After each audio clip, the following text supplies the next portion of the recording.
Good day and welcome to Mission Control Houston, where a team of flight controllers, some of them in festive garb, is following the activities aboard the International Space Station as the Expedition 34 crew continues its work and gets ready for the arrival of 3 new crew members.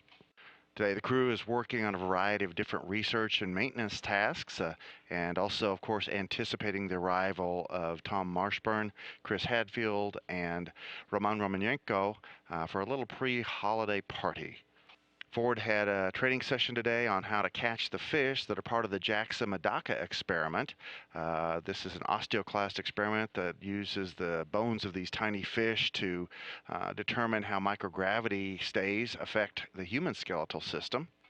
It's not always easy to catch the fish in the new aquatic habitat that's in the Kibo laboratory. The bubbles that develop in that habitat tend to obscure the fish, and so the training was well received by Kevin Ford today. He'll have an opportunity to talk with the investigators for that experiment about how that all went and any suggestions for improvement. Ford also today is removing and replacing the laboratory bacteria filter and the desiccants in the microgravity experiment research locker or incubator known as Merlin. Those help hold down the humidity levels in that locker. Oleg Novitsky did some maintenance on the air heater fan in the Soyuz that's currently docked to the station, and for a second day he did work with the lower body negative pressure experiment that is used to pull fluids that tend to collect in the torso of the body down into the lower extremities.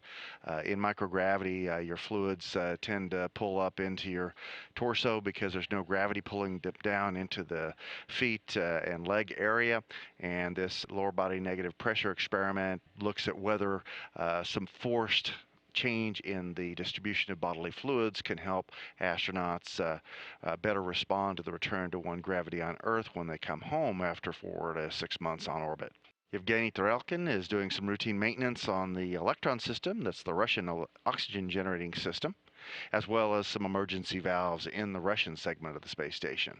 The crew is going to go to bed as usual about 3:30 p.m. Central Time today, but will have a 12-hour sleep period that'll help them shift their schedules to support a busy day of rendezvous and docking activities tomorrow as the Soyuz TMA-07M spacecraft, which is currently doing very well in orbit, makes its final approach to the International Space Station, delivering NASA's Tom Marshburn, Canada's Chris Hadfield, and Russia's Roman Romanenko. Our docking coverage for tomorrow will begin at 7:30 a.m. Central Time, and docking is planned for 8:12 a.m. Central. And then several hours later, we'll have the hatch opening and welcoming ceremonies aboard the space station.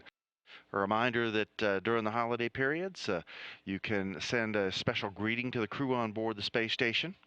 That's available through the NASA internet at www.nasa.gov/external/postcard, and you can pick from one of 4 different holiday themes to send a note up to the crew.